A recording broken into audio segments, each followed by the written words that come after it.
Today on the WEInvested podcast, we have Christopher Hamze, and he is the founder and CEO of TeeLaunch. Christopher, how are you doing today? I'm doing fantastic. How are you?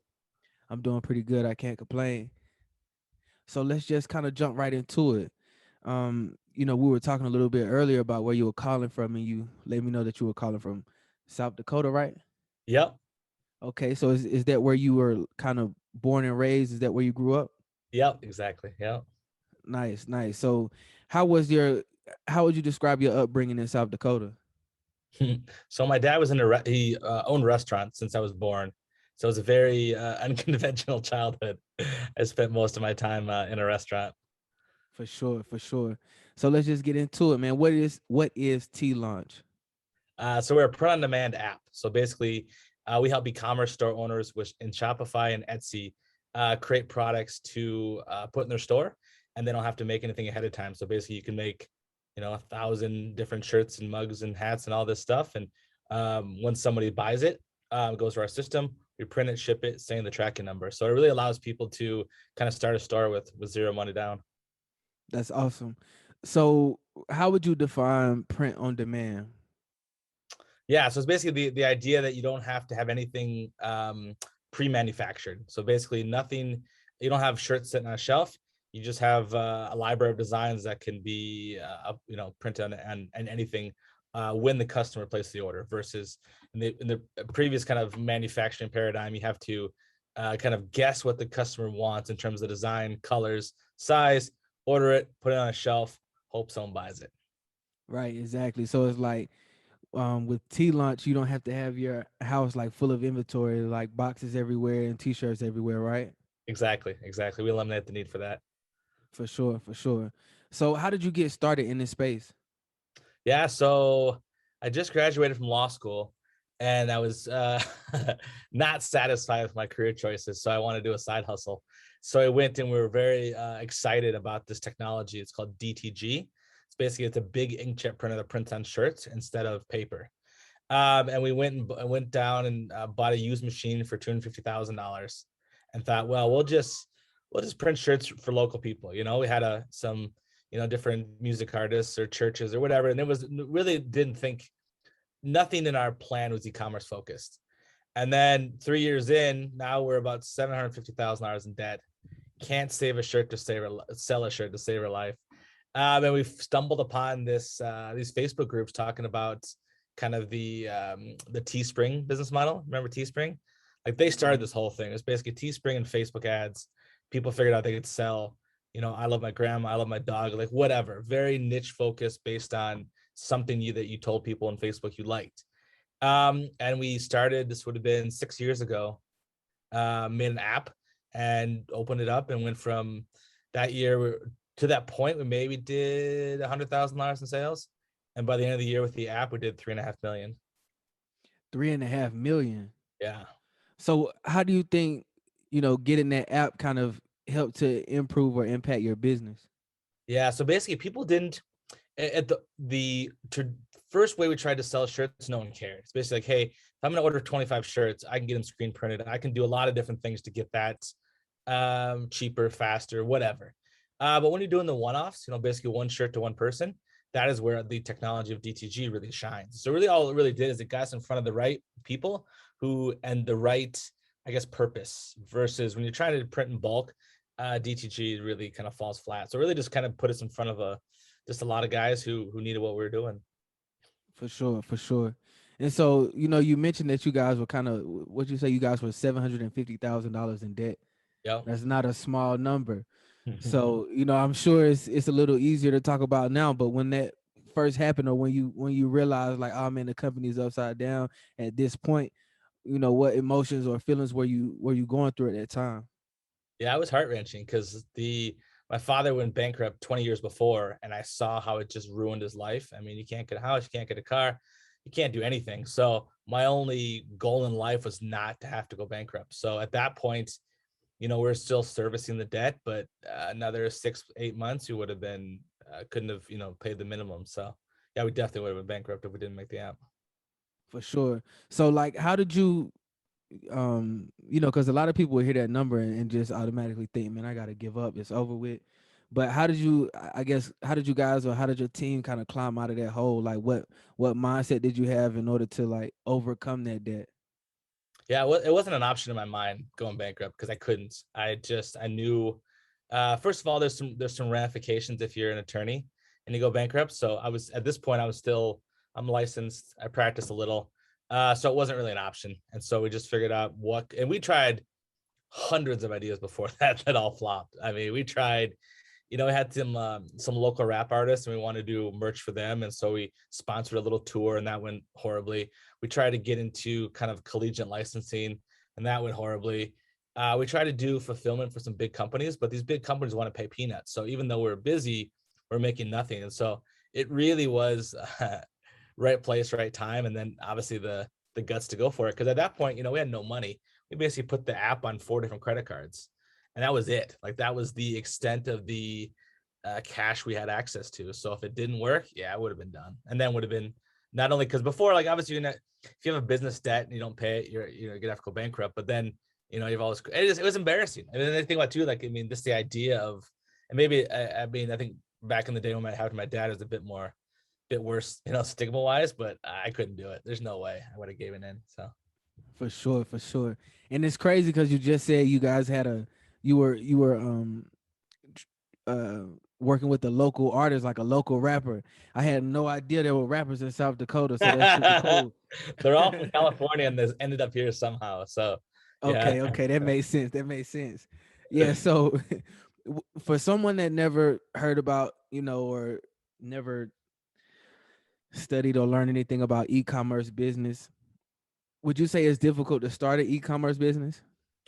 It depends what your expectation is. So a lot of people come out of the gate thinking, hey, I got to sell, tens of thousands of dollars and I got to learn Facebook and all this stuff. It's not going to work for you. But if your goal is to, you know what, I'm going to work the people I already know. I'm going to work on my friends, my family, my church, my work, my the bar I drink at, like all these places that you already have a connection to.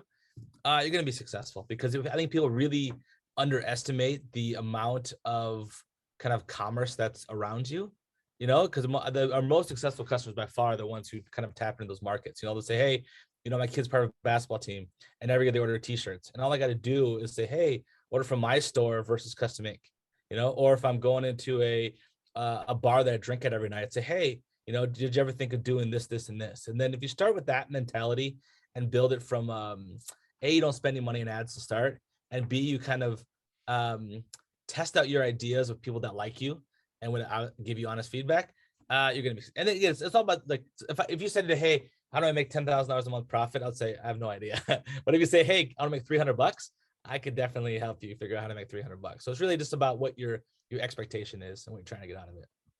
For sure, for sure. So, do you think that you have to be, an expert at marketing to sell products online? No, I mean, again, if you're trying to go out and sell to people you don't know, obviously you got to know how Facebook works, which I would not recommend to anybody at this point, because of since Apple did that new privacy stuff, it's really hard to make any money. So no, you don't have to be. I think if you start with, because again, marketing hasn't changed since the beginning of time. Like, I really enjoy reading some of these old postcards and sales letters that guys back in the 50s and 60s did, because the techniques they're using, although it's different because they were selling door to door or through the mail, it's the same techniques. It's just the method at which you interact with people and purchase things change. So no, I don't think you got to be an expert at all. For sure, for sure. So, what's one piece of advice that you would give someone who's unsure about getting an e-commerce business started? Go slow, go very, very slow, and sell to people you know. So say, what, you have a passion for pugs and you want to make a shirt that says, I'm a pug mom or whatever. Find people that you already know that you can kind of show designs to, ask them if they want to support you, like do that kind of stuff first, because once you understand what people want, because that's how then you can find a way to sell to people you don't know. But if you start out saying, hey, I'm going to spend $1,000 on Facebook, and if it doesn't work, I quit because e-commerce is too hard, you're never going to be successful. So you just got to go very, very slow, and then look for the opportunities, because there's so many people in this world where they'll figure out, again, once your eyes are open and you start really understanding, what around you, who's buying. Because think about like a normal person's probably spending a couple $100 on goofy stuff online, every month. And so I got to figure out, okay, how do I get them to give me their money instead of somebody else?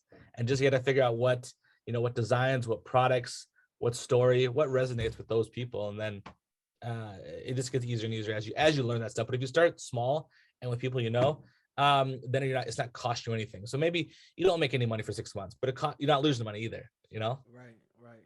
For sure. No, that's definitely some great advice. So what other products, besides t-shirts are available for print on demand? Yeah. So, early days, it was just t-shirts. And now we do t-shirts, mugs, tumblers, hats, posters, canvas, pint glasses, power banks, headphones, backpacks. Like the amount of things that is people are kind of changing the production model to make it on demand is really increasing at a rapid rate. So really at the end of the day, I mean, there's really nothing that can't be done on demand. It's just making sure it's kind of popular enough for us to put into our app. So it's a huge variety of products. For sure, for sure. So I was kind of looking over your bio before we started recording, and it seems like that entrepreneurship has always been in your blood, or you've always been around entrepreneurs.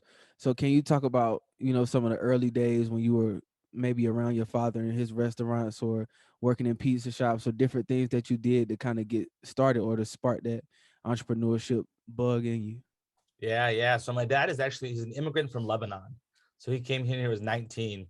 And I think people kind of like I mean, once you've gotten that point in life where you don't really have you didn't graduate college and get a good degree, and you're not from around here, we have any connections, like you really like just working a regular job is very limiting, because you're stuck at this level of this is what I could do, versus like when you're an entrepreneur, I mean, the sky's the limit. Obviously it didn't work out for my dad because we went through 20 restaurants in 20 years. So like, you make money, it goes well, then you start reinvesting, then you lose money, and then it doesn't work, you start a new one. Like it was not fun. And initially that's what I thought, because I went to school to be I got my MBA and my law degree. I thought, okay, I'm just gonna be a lawyer. I want a job. I don't want to do this. But then I got into it, I'm like, well, I really don't like this, because like you're still limited. Even if it's a good job, you have a ceiling on what you can make. And then I also, being a lawyer, kind of, I don't like it, because you're sitting there charging people, $300 an hour for your time, which you don't even think is worth $300 an hour. So I like the idea much better of make something for $1, sell it for $2. That just seems like a more honest way to make a living. For sure, for sure. So what would you say is the importance of having a good team, and how did you focus on building the TeeLaunch team?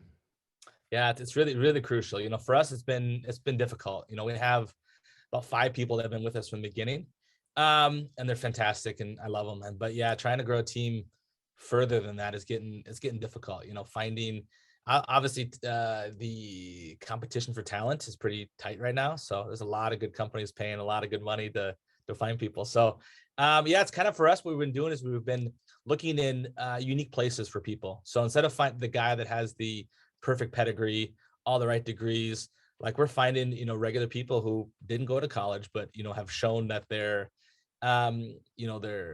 side hustles or their work ethic could kind of work for what we're trying to do. And so far it's worked out good.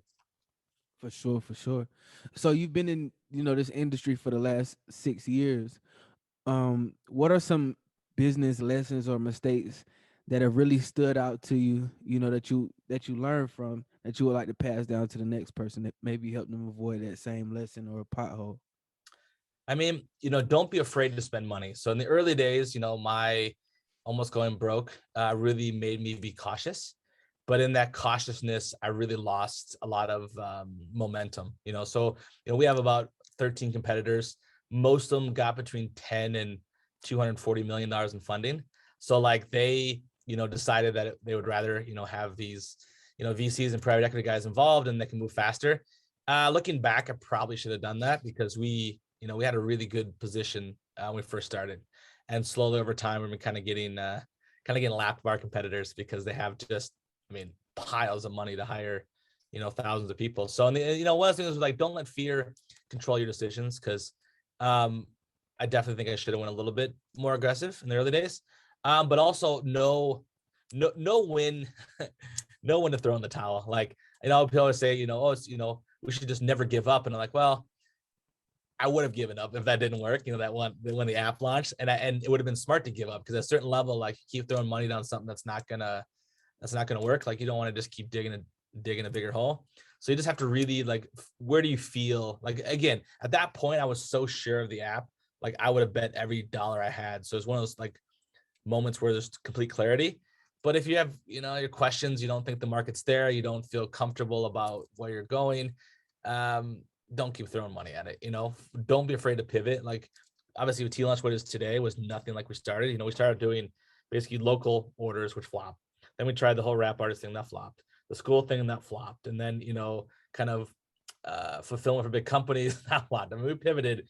There's probably 4 or 5 other things in the middle there. We pivoted 9 times before we found the rights. And even now at TeeLaunch, we're pivoting, because the current model of, go on Facebook, put a funny shirt on there and make money is really hard, because Facebook has really made it difficult to make any money. So now we're figuring, okay, now we got to go and get more people who aren't engaged in e-commerce, but have a large following. Like, again, like our perfect target customer now is a guy that has 500 friends on Facebook and is very passionate about something.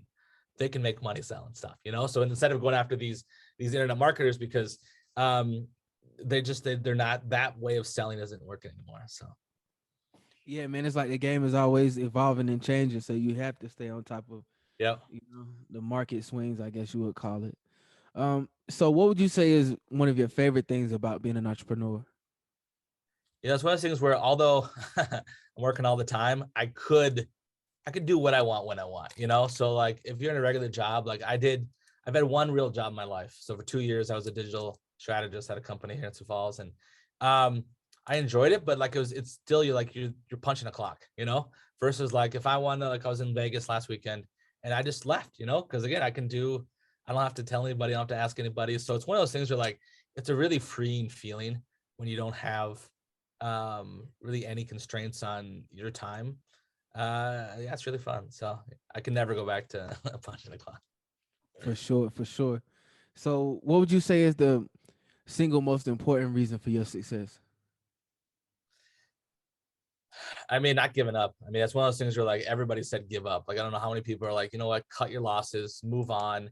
If you go bankrupt, if you're not trying to be an entrepreneur. And at that point, I already had a house, I already had a car. Like, I could have, and it wouldn't have been that detrimental, I guess, but I just couldn't do it. And I still believe, and again, at the time, I believe, and I still do, I believe in the idea, because, and it showed right. I mean, since that day, we've done $84 million in sales. So like, it was there, it did work. And now we're building some amazing stuff that, like, so this year we actually went and used to have just one developer, and now we open up an office in Lebanon. So it's where my dad's from. And we have 7 developers now. And the stuff we're creating is just like, it's what I've always wanted to do. As because kind of COVID made me feel like, I can't keep being so reserved. Like, losing a little bit of money here and there is not going to hurt anything. So let's go for the, let's go for the wall, Right, for sure. And it's pretty cool, man, that you have more developers over in Lebanon.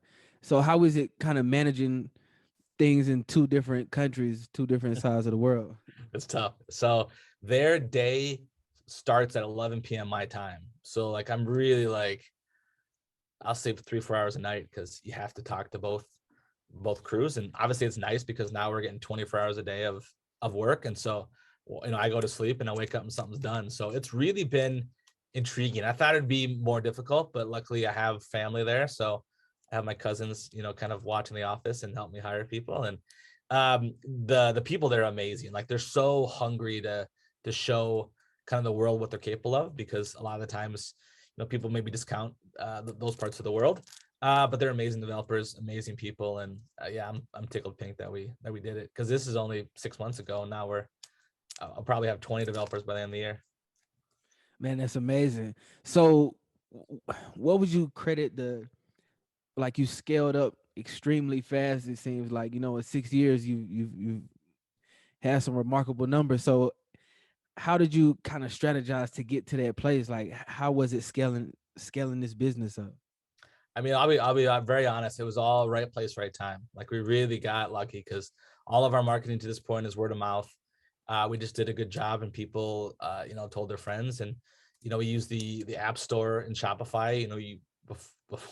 Before they redid the listings, we were really high up there. So people just tried us.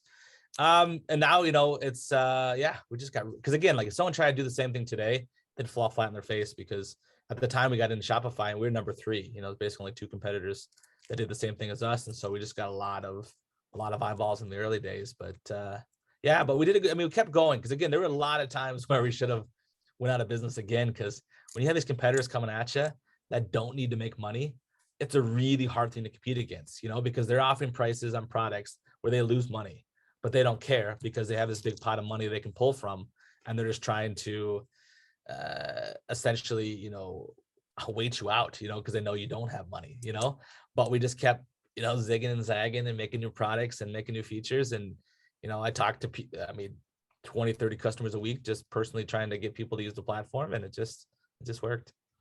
For sure, man, for sure. That's awesome, and I can still like hear the hunger. I can just still hear the hunger because they have the CEO talking to customers, 20 or 30 customers a week. That really says a lot about how you feel about what it is that you're creating or that you've created. Yeah, thank you. Yeah, we definitely, that's what sets us apart, because again, our competitors are they're very corporate. They're 1,000 employees and they have 97 levels of management. And it's like, for us, it's just me. It's me and then my team. So I like it better because that's how we've always done business. Same thing with the restaurants. It was never this corporate thing. It was, you got a problem, talk to me, kind of thing. Right. So For sure. So how would you like for people to remember you and your company? yeah, I really want to be that we provided, we did a good job, and that we gave you ideas or I guess inspiration to keep going. Like even like now we're working on a whole new series to kind of keep our customers engaged and not really inspired, but not like where they don't want to give up, because that's crazy how, look at me. I easily could have, because it took us to get $750,000 in the hole. It took us 3 years, like, and every single day losing money, waking up, losing money. Like it was one of those things where like, I know it's tough and it would be impossible for some people to keep going, but you never know what's going to be around the next corner. So you just got to try. And again, that's what I'm trying to tell people too, about ways to do this with no money down. So again, it's just your time. If you're not spending money in inventory, you're not spending money in ads, like if it doesn't work, it doesn't work. But it's you not watching an extra hour of Netflix. It doesn't cost you anything. I really want people to get comfortable with it, not because that's one thing. What's it's bad is people spend money in ads or on gurus or courses, and then they're spending money they don't have, and I don't want that at all. I want you to invest your time and go at it slow and be successful. So For sure, for sure. So what does the future of TeeLaunch look like to you? yeah, it's a lot more. We're working on so many new products. Like we have this new trying to get embroidery going, for hats and polos. We got these metal signs. They're like laser cut aluminum signs, crystals. We have all these new products, and then we're working on all these new features for the app. So part of the thing we've been trying to do is, most people's apps are the same. Basically, it makes the mock-up, creates a product in your store, somebody buys it, we print and ship it.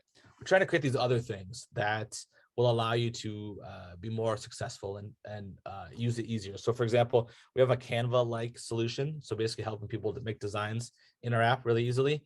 We have a personalizer that we're working on, what allows people to do not only upload photos and text and everything, but we're actually using AI manipulation. So, I don't know, have you ever seen those things where people have like a cartoon or it looks like a Simpson character or a Rick and Morty or something where they're doing that kind of stuff? We have ways with our AI learning to take a photo and say, okay, now this photo of you and your mom, we can turn it into a Simpsons character or turn it into a cartoon. And nobody's doing that. No one's doing that automatically. They're like redrawing it. But we have our lead developer is really obsessed with machine learning, and he has ways to do it. So we have a lot of like really fun stuff that we're hoping to get out by the fourth quarter of this year that we can really like change the game a bit. Because right now, again, everybody's doing the same stuff. It's basically, hey, how do I sell a white coffee mug for cheaper? Versus like, hey, let me figure out how you can make that coffee mug easier and find some way to sell it easier. That's the goal with all this new technology in the future of TeeLaunch. So For sure. And it sounds like you guys are being like extremely innovative. And I know for a fact that at signs, the signs are gonna be a great, you know, are gonna be a great product for what you're doing. I feel like TeeLaunch would just keep growing and getting bigger and bigger. I appreciate that.